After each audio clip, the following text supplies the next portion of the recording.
Hello friends, जय मसीह की shalom. आप सभी का आज की वीडियो में स्वागत है। अब्राहम के सामने प्रत्यक्ष हुए तीन पुरुष कौन थे? उत्पत्ति की 18 अध्याय के पहले आयत से आप इन तीन पुरुषों के बारे में पढ़ सकते हैं। कई लोगों की अपनी अपनी धारणाएं हैं। खास तरह से दो धारणाएं इसके बारे में काफी प्रचलित है। पहली धारणा यह है कि वे तीन पुरुष परमेश्वर के तीन रूप हैं, यानी कि त्रिएक परमेश्वर, पिता, पुत्र, पवित्र आत्मा। इन तीनों ने अब्राहम को दर्शन दिया। दूसरी धारणा यह है कि वे कोई और नहीं, परमेश्वर के द्वारा भेजे गए तीन साधारण दूत थे। क्या इसके बारे में हम सही जानकारी पा सकते हैं? क्या स्पष्ट अंदाज में हम अपने कंफ्यूजन को, अपनी गड़बड़ियों को दूर कर सकते हैं? बाइबल इसके बारे में क्या कहता है? आइए बाइबल से देखें और समझें कि बाइबल इन तीन पुरुषों के बारे में क्या कहता है। उत्पत्ति की पुस्तक 18 अध्याय का पहला आयत इस प्रकार से लिखा हुआ है। इब्राहिम मरमे के बांजों के बीच कड़ी धूप के समय तंबू के द्वार पर बैठा हुआ था। तब यहोवा ने उसे दर्शन दिया। पहला आयत कहता है कि यहोवा ने उसे दर्शन दिया, लेकिन दूसरी आयत में लिख के रखा है कि जब अब्राहम ने अपनी आंख उठाकर दृष्टि की तो क्या देखा कि तीन पुरुष उसके सामने खड़े हैं। तो जो लोग ये कहते हैं कि ये तीन पुरुष यहोवा है, त्रिएक परमेश्वर है, उनका बोलने का कारण ये पहला और दूसरा आयत है। क्योंकि पहले में लिखा है कि यहोवा ने दर्शन दिया, लेकिन दूसरे में लिखा है कि अब्राहम ने तीन पुरुष को देखा। तो दर्शन यहोवा का था, लेकिन दिखाई पड़ा तीन पुरुष।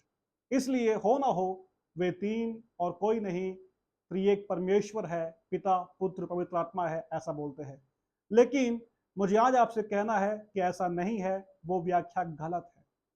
क्यों गलत है? क्योंकि बाइबल इसके बारे में साफ शब्दों में हमसे कहता है। आइए देखें कि बाइबल इसके बारे में क्या कहता है।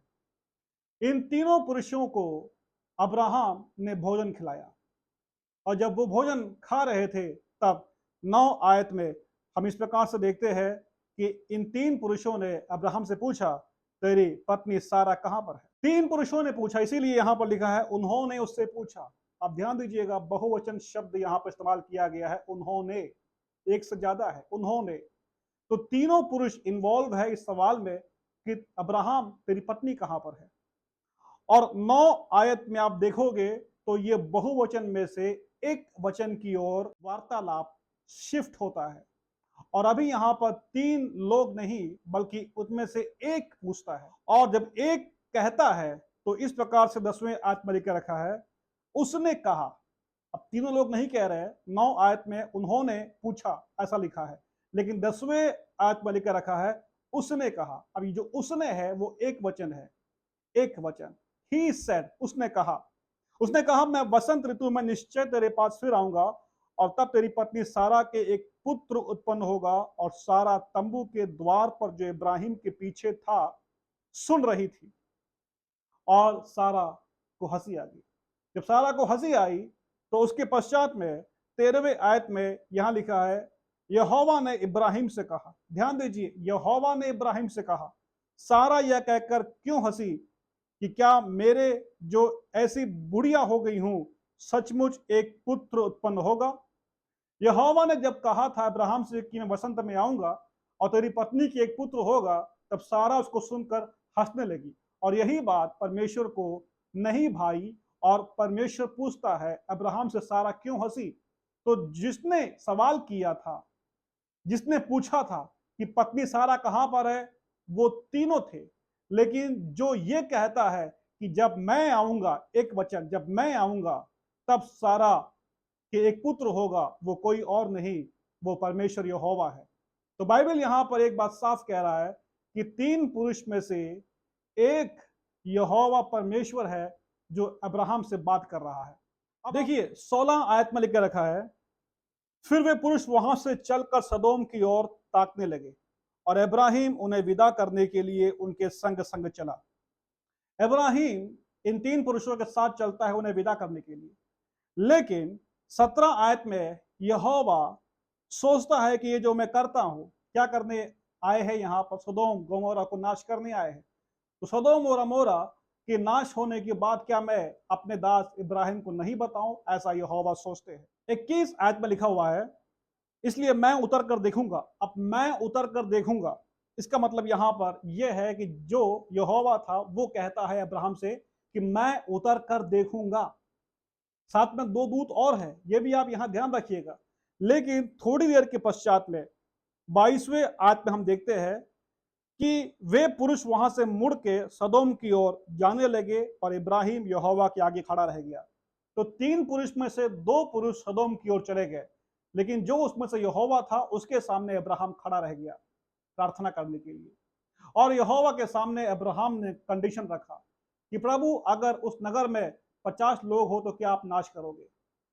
अब्राहम को संदेह होता है कि 50 शायद ना होंगे, तो वो 40 तक आता है। लेकिन 40 तक आने के बाद भी वो और भी डाउन होता है और 30 की संख्या में आता है। लेकिन 30 की संख्या से भी वो नीचे जाता है, कहता है प्रभु यहोवा, अगर 20 हो तो क्या आप नाश कर डालोगे? और आखिरी में वो 10 तक आके टिकता है और कहता है प्रभु यहोवा, अगर उस नगर में 10 लोग भी धर्मी होंगे तो क्या आप नाश कर डालेंगे? और यहोवा अब्राहम से कहता है कि अब्राहम, अगर 10 भी मुझे मिल जाएंगे तो मैं उन 10 धर्मियों के कारण उस नगर की तबाही नहीं करूंगा। और ऐसा कहने के पश्चात में यहोवा चले जाते हैं। अब यहोवा चले जाते हैं और अब्राहम अपने घर की ओर निकल जाता है। यहोवा कहां पर गया, यह सवाल आपको पूछना है, क्योंकि यहोवा के जाने के पहले 2 पुरुष सीधे सदोम की ओर जाते हैं। तो 3 पुरुष जो आए थे, 18 अध्याय साफ कर रहा है कि उनमें से एक यहोवा है जिनके सामने अब्राहम विनती करता है, प्रार्थना करता है। और यहोवा के पास अधिकार है नाश करने का सदोम गोमोरा को, और इसकी खबर यहोवा परमेश्वर अब्राहम को देता है। अब आइए 19 अध्याय में देखते हैं और स्पष्ट अंदाज में कि क्या है मामला। 19 अध्याय उसका पहला आयत, सांझ को वे 2 दूत सदोम के पास आए। वे 2 दूत कौन है? जो उत्पत्ति 18 अध्याय के 22वें आयत में यहोवा के पास में से निकल चले सदोम की ओर। वे 2 पुरुष है जो 19 अध्याय के पहले आयत में लूत के नगर सदोम में आते हैं। और लिखा है लूत सदोम के फाटक के पास बैठा था। ये एक इत्तिफाक नहीं था, ये परमेश्वर की एक योजना थी। वे 2 दूत जो यहां पर आए थे, उनका मकसद था कि वो वही चौक पर रहे और चौक पर रह करके वो ये बातों को जान ले कि जैसा यहोवा के कान तक इस नगर के पाप की चिल्लाहट पहुंची है, वैसा ही है या नहीं है। और अगर उनके वहां टिकते समय कोई भी पुरुष आकर के उनके साथ भोग करने की कोशिश करता तो चुटकियों में ही उस नगर की तबाही वे कर डालते। लेकिन लूत ने जिद कर दिया कि आप यहां पर नहीं रह सकते। लूत को यह बात खबर भी नहीं है कि ये 2 दूत यहां पर तबाही करने आए हैं। इसलिए बिना जानकारी के आदर और सत्कार करने के लिए लूत इन 2 अतिथियों को अपने घर में लेके जाता है। लूत के जिद के सामने वे 2 दूत टिक नहीं पाए। लूत के प्रेम ने उन्हें अपने घर की ओर खींच लिया और वे लूत के घर जाते हैं। लेकिन जब ये 2 दूत वहां पहुंचते हैं तो उसी के बीच में उस नगर के रहने वाले पुरुष लूत के घर में आते हैं और जिद करते हैं कि इन 2 पुरुषों को बाहर निकाल दे ताकि वे उनके साथ में भोग विलास करें।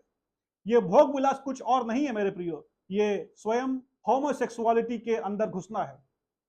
होमोसेक्सुअलिटी हम जानते हैं, उसको इस वीडियो में ज्यादा बखान करना मैं नहीं चाहता हूं। मैं ये एक पाप है।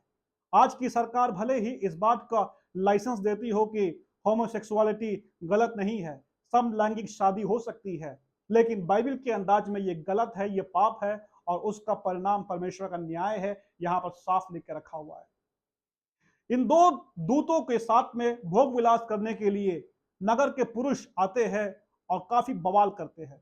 लेकिन लूत अपनी लड़की को छोड़ने को तैयार हो जाता है, इन 2 अतिथियों को छोड़ने को तैयार नहीं होता है। उसी के दरमियान में एक घटना घटती है। वो घटना इस प्रकार से है, 19 अध्याय के 11वां आयत लिख के रखा है, उन्होंने मतलब इन 2 दूतों ने क्या छोटे क्या बड़े सब पुरुषों को जो घर के द्वार पर थे अंधा कर दिया। सो वे द्वार को टटोलते टटोलते थक गए। इन सबको अंधा कर दिया, 2 दूतों ने अंधा किया। आप बहुत ध्यान से सुनिए। यहां पर एक यहोवा था जो अब्राहम के सामने खड़ा बात कर रहा था। उनमें से 2 दूत थे जो सदोम की ओर आते हैं और अभी इस समय लूत के घर में है। और इन 2 दूतों ने वहां के पुरुषों को जो पापी थे अंधा कर दिया। और उसके पश्चात में 13वें आयत में हम देखते हैं कि ये दो दूत लूत से कहते हैं, हम इस स्थान को नाश करने पर है, इसलिए कि उसकी चिल्लाहट यहोवा के सम्मुख बढ़ गई है और यहोवा ने हमें इसका सत्यानाश करने के लिए भेज दिया है।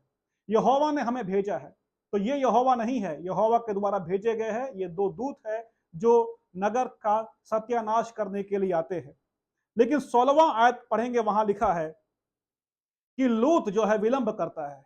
लूत विलंब क्यों कर रहा था? क्योंकि इन दो दूतों ने लूत से कहा था कि तुम अपने रिश्तेदारों के पास जाओ, उनसे बताओ कि हम इस नगर का नाश करने आए हैं। लूत जाता है, अपने दामादों से बातें कहता है, लेकिन दामाद उसकी बात नहीं सुनते हैं, थट्टों में उड़ाते हैं, मजाक उड़ाते हैं। उन्हें यकीन नहीं होता है कि ऐसा होने वाला है कि नगर तबाह हो जाए। खुशियां वहां पर है, आनंद वहां पर है, बाजे बजे संगीत वहां पर है, पाप बहुत ही चरम क्षमता में वहां पर हो रही है, लोग बड़े मजे में है और लोग अपने में है। लेकिन परमेश्वर न्याय कर सकता है, इस बात की उन्हें खबर तक नहीं है, और जब खबर पहुंचती है तो वे विश्वास नहीं करते हैं।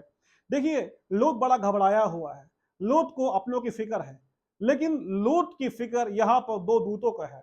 और इसलिए 16 में हम पढ़ते हैं कि उन दो दूतों ने क्या किया, लूत का, उसकी पत्नी और उनकी दोनों बेटियों का हाथ पकड़ लिया, क्योंकि यहोवा की दृष्टि, दया की दृष्टि उस पर थी।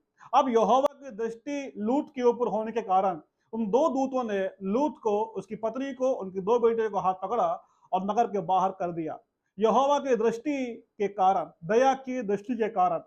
तो अब यहां पर ट्विस्ट आ रहा है, बहुत ध्यान दीजिएगा। वो ट्विस्ट क्या है? आइए हम इसके आगे के आयतों को पढ़ते हैं। 17वां आयत में यहां लिखा है कि ऐसा हुआ कि जब उन्होंने उनको बाहर निकाला, तब उसने कहा, अपने प्राण लेकर भाग जा। उसने कहा। आप 16वें आयत को देखोगे तो यहां पर इस प्रकार लिख के रखा है कि उन पुरुषों ने लूत का, उसकी पत्नी का, दोनों बेटियों को हाथ पकड़ा, पुरुषों ने पकड़ा। लेकिन 17वें आयत में लिख के रखा है, जब उन्होंने उसे बाहर निकाल दिया, तब उसने कहा। उन्होंने निकाला यानी कि बहुवचन है, दो दूतों ने निकाला। लेकिन अब जो यहां कह रहा है वो कोई एक व्यक्ति है, और वो क्या कह रहा है? अपने प्राण लेकर भाग जा, पीछे की ओर न ताकना, तराई भर में न ठहरना, उस पहाड़ पर भाग जा, नहीं तो तू भी भस्म हो जाएगा। ये जो स्टेटमेंट यहां पर कह रहे हैं वो कोई और नहीं है, वो यहोवा परमेश्वर है। दो पुरुष यहां पर थे, लेकिन जब यहोवा ने अब्राहम से बात किया और जब बात पूरी की, तब यहोवा उस पहाड़ से उतरता है और सदोम की ओर आता है। तो यहोवा सदोम की ओर आया, और अभी इस समय यहोवा सदोम में लूत के सामने खड़ा हुआ है। जिस समय वहां के लोगों को अंधा बना दिया गया था दूतों के द्वारा, उस समय यहोवा की एंट्री वहां होती है, और यहोवा परमेश्वर लूत से कहते हैं, भाग जा अपने प्राण को बचा करके। लेकिन ध्यान दीजिएगा, 19 आयत देखते हैं तो यहां पर लूत कहते हैं, तेरे दास पर तेरी अनुग्रह की दृष्टि हुई है और तूने इसमें बड़ी कृपा दिखाई कि मेरे प्राण को बचाया है, पर मैं पहाड़ पर भाग नहीं सकता, कहीं ऐसा ना हो कि कोई विपत्ति मुझ पर आ पड़े और मैं मर जाऊं। यहां पर लूत को एहसास होता है कि इन तीन पुरुषों में से जो अभी नया आया हुआ है, वो व्यक्ति इन दो पुरुषों के ऊपर अधिकारी है, और इसलिए वो अब यहां विनती करता है उस अकेले से जिसने उससे कहा था कि यहां से भाग जा। और वो कहता है कि मैं नहीं भाग सकता, कहीं मैं मर ना जाऊं, दया करो, ऐसे वो विनती करता है। और जब प्रभु से वो विनती करता है तो 21वें आयत में इस प्रकार से यहोवा कहता है, यहां लिखा है, उसने उससे कहा। ध्यान दीजिए, उसने, उन्होंने यहां नहीं लिखा, उन्होंने कहा नहीं लिखा है, पुरुषों ने बात नहीं किया, बल्कि यहां पर जो उन तीनों में से अधिकारी है एक, यहोवा, वो कहता है। इसीलिए आयत में यहां पर लिख के रखा है, उसने उससे कहा, देख मैंने इस विषय में भी तेरी विनती अंगीकार की है। ध्यान दिया आपने, विनती अंगीकार की है। विनती को सुनने का अधिकार दूतों को नहीं है। हम दूतों से प्रार्थना नहीं करते हैं, और ना ही दूतों से किसी को प्रार्थना करना चाहिए। प्रार्थना हमें सिर्फ यहोवा परमेश्वर से करनी है। हमें यीशु मसीह से प्रार्थना करनी है, और यीशु ही है, परमेश्वर ही है जो प्रार्थना को सुनता है, जवाब देता है। और इसीलिए इस आयत में साफ लिख के रखा है कि उसने कहा, देख मैंने इस विषय पर तेरी विनती अंगीकार की है, जिस नगर की चर्चा तूने की है उसको मैं नाश न करूंगा। वहां के तमाम नगरों को तबाह करने के लिए दूत वहां जाते हैं, लेकिन अभी उनमें से एक नगर को छोड़ना है, इसका फैसला दूत नहीं कर सकते हैं। फिर कौन कर सकता है? जिसने भेजा था। तो जिसने दो दूतों को भेजा था, वो मालिक अभी यहां पहुंचता है और वो कहता है कि लूत, मैंने तुम्हारी विनती को स्वीकार कर लिया है और जिस नगर के बारे में तुम कहते हो मैं उसे नाश नहीं करूंगा।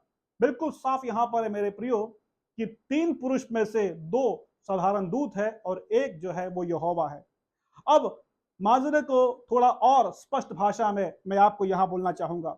अगर आप उसका 24वां आयत देखते हैं तो यहां लिख के रखा है, तब यहोवा ने अपनी ओर से सदोम और अमोरा पर आकाश से गंधक और आग बरसाई।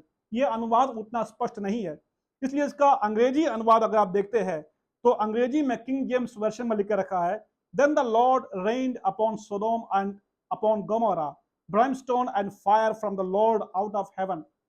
मतलब यहां पर यह है, तब यहोवा परमेश्वर ने सदोम और अमोरा के ऊपर गंधक और आग बरसाए।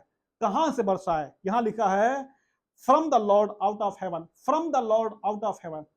अब यहां पर अंग्रेजी में लॉर्ड लिखा रखा है, ये जो लॉर्ड शब्द है वो यहोवा के लिए ही लॉर्ड इस्तेमाल किया गया है किंग जेम्स वर्शन के अंदर, क्योंकि यहूदियों ने यहोवा शब्द की जगह पर अदोनाई का इस्तेमाल किया था और अदोनाई का ग्रीक होता है कुरियोस। सेप्टुजेंट भाषा में जिसका अनुवाद ग्रीक में किया गया था, सेप्टुजेंट भाषा में यहोवा की जगह पर कुरियोस का इस्तेमाल किया गया है और उसी कुरियोस का अनुवाद किंग जेम्स वर्शन में लॉर्ड किया गया है, जिसका मतलब होता है प्रभु। तो अब आप यहाँ पर ध्यान दीजिएगा, यहाँ पर दो यहोवा के बारे में बताया गया है। एक यहोवा जो अब्राहम के सामने खड़ा होकर बात कर रहा है और दूसरा यहोवा जो स्वर्ग में विराजमान है। तो जो जमीन पर यहोवा लूत के सामने है, लूत के नगर में है, वो यहोवा उस यहोवा के सामने से जो स्वर्ग में है वहां से गंधक और आग बरसा रहा है। दो यहोवा, एक यहोवा स्वर्ग में और दूसरा यहोवा पृथ्वी पर। जो पृथ्वी पर है वो इंसान से बात कर सकता है, दिखाई पड़ सकता है, लेकिन जो स्वर्ग में है वो अदृश्य है, वो कोई और नहीं है, पिता परमेश्वर है। तो पिता परमेश्वर जो स्वर्ग में है, जो स्वर्ग को नहीं छोड़ता है, स्वर्ग में ही विराजमान है। इसीलिए यूहन्ना पहले अध्याय 18 में पढ़ते हैं कि परमेश्वर को किसी ने कभी नहीं देखा है, पिता को किसी ने कभी नहीं देखा है। ये सच है, पिता को सिर्फ पुत्र ने प्रकट किया है। तो अभी यहां पर लूत के सामने जो यहोवा बात कर रहा था वो कोई और नहीं, वो यीशु मसीह है मेरे प्रियो। पुराने नियम में हर जगह पर जहां भी यहोवा का प्रकटीकरण हुआ है वो तमाम जगहों में पिता परमेश्वर नहीं है, यीशु है जो प्रकट होकर करके दृश्य रूप में इंसान से बात करता है। तो इस अध्याय में उपसंहार यह है मेरे प्रियो कि तीन पुरुष में से एक यहोवा परमेश्वर है जो कि यीशु मसीह है और दो पुरुष दूत है जो यीशु के साथ में आए थे उस नगर को नाश करने के लिए। और यीशु ने सदोम में खड़े होकर के स्वर्ग के परमेश्वर यहोवा के सामने से गंधक और आग को सदोम और मोरा में बरसाया। दो यहोवा है। इसी घटना के बारे में जस्टिन मार्टियर नाम के महान प्रभु के सेवक दूसरी सदी में एक यहूदी विद्वान के साथ में वार्तालाप कर रहे थे और वो वार्तालाप उन्हीं के द्वारा क्रमबद्ध किया गया एक पुस्तक के अंदर जिसका नाम था डायलॉग विद ट्रिफो। डायलॉग विद ट्रिफो, उसका लिंक मैं डिस्क्रिप्शन में दे दूंगा, आप चाहते हैं तो उसे डाउनलोड कर सकते हैं, वो अंग्रेजी भाषा में है, आप उसे पढ़ सकते हैं। जस्टिन मार्टियर ये कहते हैं कि दो यहोवा है उत्पत्ति 19 अध्याय में, एक यहोवा स्वर्ग में, दूसरा यहोवा पृथ्वी पर, जो लूत से बात करता है और न्याय करता है। न्याय करने का अधिकार सिर्फ पुत्र को दिया गया है और पिता फरमाता है। मेरे भाइयों, मेरे बहनों, मेरे ख्याल से आपका संदेह बिल्कुल स्पष्ट हो गया होगा, साफ तरीके से आपको मालूम पड़ गया कि बाइबल ये कहता है 18वें अध्याय में उत्पत्ति की पुस्तक में कि उसमें से एक, तीन पुरुष में से एक यहोवा है और अब्राहम उनसे विनती करता है। 19 अध्याय में जो दो पुरुष है वो दूत है करके 19 अध्याय का पहला आयत कहता है और उसी अध्याय में यहोवा लूत से बात करता है और यहोवा लूत की विनती सुनता है और एक नगर को, सोवर नाम के नगर को छोड़ देता है और उसके पश्चात वही दृश्य यहोवा पृथ्वी पर खड़ा होकर के स्वर्ग के परमेश्वर यहोवा पिता के सामने से आग और गंधक को बरसाता है, उस नगर का न्याय करता है। उम्मीद करता हूं कि आपको ये वीडियो के माध्यम से समझ में आया होगा कि तीन पुरुष कौन है वाकई में। अगर आपको ये वीडियो अच्छा लगा तो कमेंट करिएगा, वीडियो को लाइक करिएगा, शेयर करिएगा। आप ही की तरह बहुत लोगों के पास ये खबर पहुंचना है। परमेश्वर आपको ब्लेस करे। मिलते हैं अगले वीडियो में, तब तक के लिए सलाम। जय मसीह की